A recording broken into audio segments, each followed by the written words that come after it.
Hey everybody out there in internet land. My name is Asa. You've heard from me before.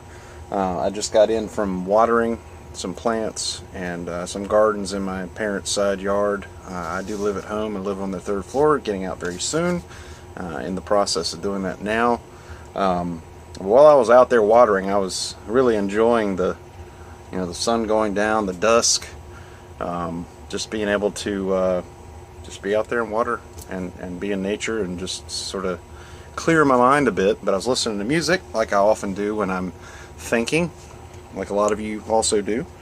And I was listening to it, and I had some music come on that made me think. And it made me think about the fact that here I am out there, a white male, watering the garden and the plants out in the side yard. But the hose is not a bright, day glow color, so you may not see that I have a hose in my hand. So I was thinking about the fact that if I were dark skin, brown skin, black skin, if I were the adopted brown or black skinned son or daughter of my two white parents, or if I was a biracial son or daughter of obviously one white parent and one of a different race, if I were out there watering at this hour and a law enforcement officer didn't see that I had a hose in my hand, in fact, shoot, a hose could look like a gun. So, and I hate that I just laughed just then, but it's not funny,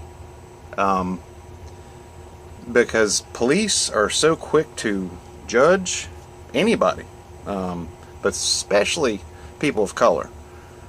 Just for the littlest thing. But I will point out for those people out there who are, oh wait a minute, Asa, there are white people who are getting assaulted by police officers, and that's true, and there are white people who are being killed by police officers. For instance, Dylan Taylor was basically murdered by a Utah or Salt Lake City police officer for basically having earbuds in his ears and not being able to hear the instructions of the officer, and it was a case of mistaken identity. And he was murdered. I watched the video the other day. It's grotesque. It's horrifying. It's disgusting. But that's not the only video I've seen. I've seen all these other videos of people getting murdered by the police. And like I said, a lot of them are people of color. Most of them are people of color. Eric Garner clearly was saying, "I can't breathe." And why do you need 6 people to take down a man that big? I mean, I just don't understand how the grand jury didn't indict the main officer that choked him. That caused his death. And then Michael Brown, I mean, I don't care if he was beating the shit out of Wilson. Eric Wilson had other means to subdue, and I know there are law enforcement officers out there who would disagree with me and say that he was following protocol. Well, that's all fine and good, but maybe the protocol needs to change. Maybe these law enforcement officers, these police officers, need to be trained to follow a different protocol, which is, don't assume that somebody is violent until you see evidence of that. Like, for instance, someone pulls out a gun, shoots somebody, well, then obviously you've got to subdue them, and if it involves deadly force, well, if it's to save the people, the bystanders who are innocent, sure. A lot of us, even us pacifists, could understand that. But I mean, just seeing the officer in near Dallas, Texas, I forget the name of the suburb, but the way he treated that 14-year-old girl, grabbing her hair, her braids, and telling her to put her face down in the grass, and putting his knees on her and sitting on her, and using the language he was using with all those teenagers, young teenagers, and they were people of color. I mean, I heard the person recording the video was,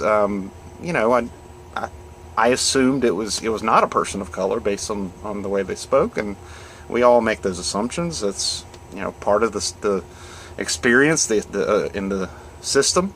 But I have read and have had it confirmed that the person I heard recording the video I saw was not a person of color. So that person even said that they felt invisible because the cops were going after those teenagers that were black or brown, and they were invited to the pool party. And I saw a woman interviewed. It's kind of hard to say she was interviewed when all you could see is her hands. She wouldn't even go on camera because she was basically being so racist. But I said I was listening to music, and one song that I've heard for, now 20 years. Wow, I can't believe it's 20 years old. But Ben Folds 5 has a song called Philosophy that came out on the eponymous first album. Eponymous first album, yeah. Ben Folds 5, and it's called Philosophy. And some lines from that stuck out for me as I was thinking about all this. And here are the lines. I see that there's evil, and I know that there's good, which I do. I do know there are good cops out there. I do know there are good people out there. But I do see that there is evil. And then the next line is the kicker for me. And the in-betweens I never understood. And I completely identify with that statement, because I really don't understand people who can sit by and see all this violence and this treatment of people who are, should be given the benefit of the doubt, because officers are supposed to serve and protect. That's what a lot of police departments put on their cars, is they're there to serve and protect. They're not there to hunt. They're not there to kill. They're not there to beat the shit out of.